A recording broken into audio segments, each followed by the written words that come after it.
नमस्कार, मी संजय भोकरे. आपण पाहताय जनप्रवास लाईव्ह. गोपीचंद पडळकर एक ओबीसी आणि धनगरांचे नेते म्हणून ते राज्यात प्रसिद्ध आहेत.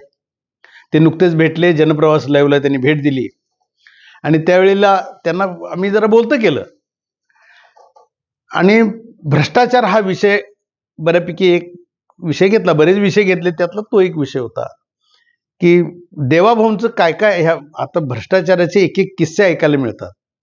काही अधिकारी तर हजारो कोटीचे मालक होऊन बसलेले आहेत, काही निवृत्त झालेले आहेत, त्यांच्याकडे पण तेवढी संपत्ती आहे. मग विविध खाती आहेत त्याच्यामध्ये. आणि असे आमच्याकडे पत्रकार संघात येतात, भेटतात, पुरावे दाखवतात.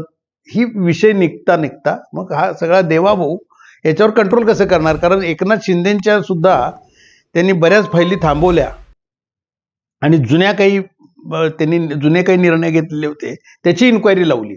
म्हणजे भ्रष्टाचार मग आपल्यातलं कोणही असू दे, मग घटक पक्ष असू दे किंवा आपल्या पक्षातला असू दे, त्याची गय केली जात नाही असं एकंदर देवाभाऊंचं दिसतंय. असं मी त्यांना खाजगीमध्ये बोलत होतो, पण त्यांनी मुलाखतीतच त्यांना एक दोन शब्द विचारल्यावर त्यांनी स्पष्ट सांगितलं, माझा नेता निष्कलंक आहे, तुम्ही पुरावे द्या. मलाच त्यांनी विचारलं, तुमच्याकडे पुरावे असतील तर द्या. देवाभाऊ कोण, मग ते शासकीय अधिकारी असू दे नाहीतर कोणही असू दे, त्याची पूर्ण चौकशी करणार. मग तो आपला कोणही असू दे. मी त्यांना जरा बोलतं केलं त्याच्यामधनं. आपलीच माणसं असतील तर कसं काय? कारण भारतीय जनता पक्षामध्येच जर का असं होत असेल आणि टीका होत असेल तर देवाभाऊ हे सहन करणार का? अतिशय परखडपणे बोलले. देवाभाऊंच्यावर मात्र स्तुतीसुमनं होती आणि ते बरोबर होतं. कारण देवाभाऊ आणि पंतप्रधान देशाचे, तुम्ही दाखवा कुठं त्यांच्या भ्रष्टाचाराची प्रकरण आहेत का? त्यांनी स्पष्ट बोलली त्यावेळेला. आणि मला पुरावे द्या, पुरावे द्या, कुणालाही सोडणार नाही.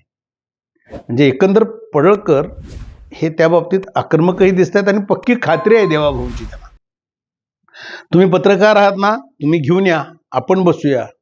जिल्हा परिषदेच्या निवडणुका झाल्यानंतर तुम्ही पुरावे दिले तर एकालाही सोडणार नाही. आणि आज ते हे बोललेले मी सांगितलं, पण आता हे तुम्ही ऐका, तुमच्या कानानं ऐका. पडळकर काय बोलतात आणि काय बोललेत आणि देवाभाऊ याची दखल घेणार आहेत का, हे सुद्धा आपण नंतर सगळ्या जनतेसमोर आणणार आहोत. आज सोशल मीडियामध्ये आम्ही आहोत. आपण विरोधी पक्षावर आरोप करतो, त्यांचे भ्रष्टाचार बाहेर काढतो, त्यांचे गैरव्यवहार बाहेर काढतो. तर आज आमच्याकडं अनेक तक्रारी अशा येतात, पडळकर साहेब, कारण तुम्ही विधानसभेत तुमचा आवाज कसा उमटवता हे सगळ्यांनी बघितलेलं आहे. परंतु आपल्याच पक्षामध्ये जर का कुठं काही अधिकारी आपल्या शासनामधले भ्रष्टाचार करत असतील, गैरव्यवहार करत असतील आणि देवाभाऊंच्यापर्यंत ह्या गोष्टी जात नसतील आणि त्या जर का सोशल मीडियातनं आणि पत्रकारांनी तुम्हाला निदर्शनास आणून दिल्या की हे लूटमार आहे शासनाची, हे अधिकारी सगळे लुटून खायला लागलेत, हे जर का तुम्हाला पुराव्यासहित आम्ही दिलं तर तुम्ही देवाभाऊंच्याकडे हे नेऊन हे शासनाचं होणारं नुकसान आणि काम निकृष्ट दर्जाचं जर का होत असेल तर तुम्ही आवाज उठवणार का? बघा, 100%. कारण माझा नेता निष्कलंक आहे. केंद्रातला माझा नेता निष्कलंक आहे. माननीय नरेंद्र मोदी साहेब 2002 पासून मुख्यमंत्री आणि पंतप्रधान आहेत. देवाभाऊ 2014 पासून मुख्यमंत्री, परत एकदा मुख्यमंत्री, परत विरोधी पक्ष नेता, परत उपमुख्यमंत्री आणि आता मुख्यमंत्री. एवढा मोठा त्यांचा प्रवास आहे. विरोधक अत्यंत खालच्या पातळीला जाऊन देवाभाऊवरती आणि नरेंद्र मोदी साहेबांवरती टीका करतात, अत्यंत खालच्या पातळीवर जाऊन. परंतु एकदाही माननीय नरेंद्र मोदी साहेबांनी आणि देवाभाऊंनी भ्रष्टाचार केला असा कोणीच आरोप केला नाही.